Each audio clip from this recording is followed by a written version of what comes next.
வணக்கம். இன்னைக்கு நாம பேச போற விஷயம் தமிழ்நாட்டுல பல குடும்பங்களோட ஒரு பெரிய எதிர்பார்ப்பா இருக்கிற 5 சாவரென் நகைக்கடன் தள்ளுபடி திட்டத்தை பத்தி தான். இந்த திட்டம் உங்களுக்கு பொருந்துமா? என்னென்ன விதிகள் இருக்கு? நாம என்ன செய்யணும்னு எல்லாத்தையும் ரொம்ப தெளிவா சிம்பிளா புரிஞ்சுக்கலாம். வாங்க உள்ள போலாம்.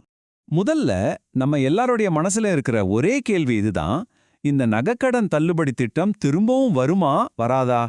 தமிழ்நாட்டுல லட்சக்கணக்கான குடும்பங்கள் இந்த ஒரு அறிவிப்புக்காக தான் காத்துக்கிட்டு இருக்காங்க. இந்த எதிர்பார்ப்புக்கு ஒரு முக்கியமான காரணம் இருக்கு. 2021ல இதே மாதிரி ஒரு தள்ளுபடி அறிவிச்சாங்க இல்லையா?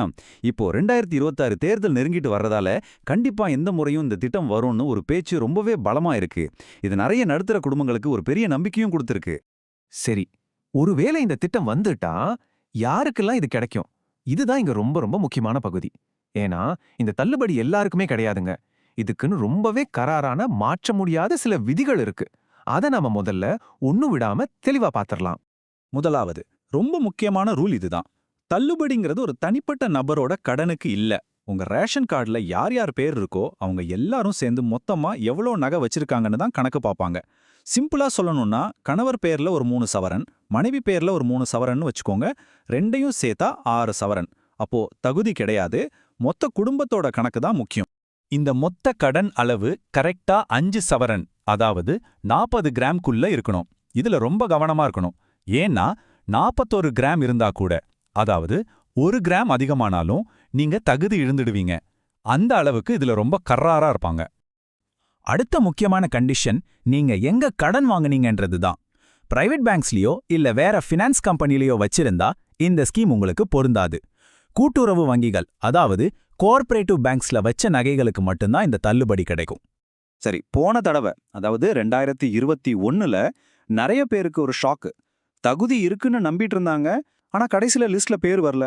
ஏன் அப்படி ஆச்சு, எதுக்கெல்லாம் ரிஜெக்ட் பண்ணாங்கன்னு இப்ப நாம தெரிஞ்சுக்கிட்டோம்னா நமக்கே ஒரு ஐடியா கிடைக்கும். நாமளும் உஷாரா இருக்கலாம். வாங்க பார்க்கலாம். ஃபர்ஸ்ட் பாயிண்டே இதுதான். நீங்க ஒரு கவர்மெண்ட் எம்ப்ளாயா இருந்தீங்கன்னா உங்களுக்கு இந்த ஸ்கீம் பொருந்தாது. இதுல எந்த குழப்பமும் வேண்டாம். இது ஒரு தெளிவான விதி. அதே மாதிரி இன்கம் டாக்ஸ் கட்டுறவங்களுக்கும் இந்த தள்ளுபடி கிடையாது. நீங்க வருமான வரி கணக்கு தாக்கல் பண்றீங்க, அதாவது ஐடி ரிட்டர்ன் ஃபைல் பண்றீங்க அப்படின்னா நீங்களும் இந்த திட்டத்துல வரமாட்டீங்க. இப்போ எல்லாமே டிஜிட்டல் மயம் இல்லையா?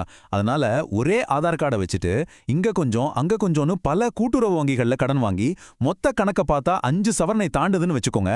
அதை ரொம்ப ஈஸியா கண்டுபிடிச்சிடுவாங்க. போன தடவை நிறைய பேர் இப்படிதான் தகுதியை இழந்தாங்க. ஓகே, தகுதிகள் என்ன, எதுக்கெல்லாம் ரிஜெக்ட் ஆகும்னு இது வரைக்கும் பார்த்தோம். இப்போ ரொம்ப முக்கியமான பகுதிக்கு வரோம். நம்ம சைட்ல இருந்து என்ன பண்ணலாம், நாம எப்படி இதுக்கு ரெடியா இருக்கிறதுன்னு பார்க்கலாம். வாங்க. திட்டம் அறிவிச்சதுக்கு அப்புறம் தகுதியானவங்க லிஸ்ட்டை கவர்மெண்ட் வெளியிடும். அப்போ உங்க பேர் இருக்கான்னு செக் பண்ண 2 வழி இருக்கு. ஒன்னு, நீங்க கடன் வாங்கின கோஆபரேட்டிவ் பேங்க்குக்கே நேரா போங்க. அங்க நோட்டீஸ் போர்டுல லிஸ்ட் ஒட்டியிருப்பாங்க. இல்லன்னா ஆன்லைன்ல செக் பண்ண ஏதாவது வெப்சைட் அட்ரஸ் கொடுத்தாங்கன்னா அதுலயும் பாத்துக்கலாம். ஆனா லிஸ்ட் வர்ற வரைக்கும் வெயிட் பண்ணாதீங்க. இப்பவே நீங்க செய்ய வேண்டிய 3 முக்கியமான ஸ்டெப்ஸ் இருக்கு. 1, உங்க ஆதார் கார்டை பேங்க் அக்கவுண்டோட லிங்க் பண்ணுங்க. 2வது, ரேஷன் கார்டையும் லிங்க் பண்ணுங்க. 3வது, இதுதான் ரொம்ப முக்கியம், பேங்க்குக்கே ஒரு தடவை நேர்ல போய், சார் நான் பண்ண லிங்க் எல்லாம் கரெக்டா ஆக்டிவா இருக்கான்னு ஒரு வார்த்தை கேட்டு கன்ஃபார்ம் பண்ணிக்கோங்க. இது கடைசி நேர டென்ஷனை குறைக்கும். ஓகே, இப்ப நாம ஃபைனல் ஸ்டேஜுக்கு வந்துட்டோம். லிஸ்ட்ல உங்க பேரு வந்துருச்சு. அடுத்து என்ன? பயப்பட தேவையில்ல. என்ன நடக்கும்னு தெரிஞ்சுக்கிட்டாலே போதும்.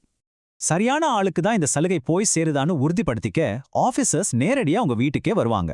இது ஒரு வெரிஃபிகேஷன் ப்ராசஸ் தான். நீங்க கொடுத்த அட்ரஸ்ல தான் இருக்கீங்களா, மத்த டீடைல்ஸ் எல்லாம் கரெக்டா இருக்கான்னு செக் பண்ணுவாங்க. அப்படி அவங்க வரும்போது ஒரு 3 டாக்குமெண்ட்ஸை ஒரிஜினலோட ரெடியா எடுத்து வச்சுக்கோங்க.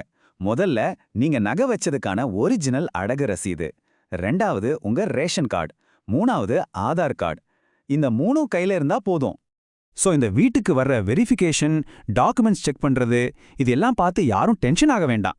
இது எதுக்குன்னா தப்பான ஆளுங்களுக்கு பலன் போடக்கூடாதுன்னு தான். அதனால இங்க சொல்ற மாதிரி நீங்க எல்லா ரூல்ஸையும் ஃபாலோ பண்ணி நேர்மையா கடன் வாங்கியிருந்தா எதுக்குமே பயப்பட வேண்டிய அவசியமே இல்ல. சரி, எல்லாத்தையும் பார்த்துட்டோம். கடைசியா ஒரே ஒரு கேள்வி. இந்த நகைக்கடன் தள்ளுபடிங்கிறது உண்மையிலேயே மக்களோட கஷ்டத்தை குறைக்க வர ஒரு உதவிக்கரமா இல்ல தேர்தலை குறி வச்சு வர்ற ஒரு வாக்குறுதியா?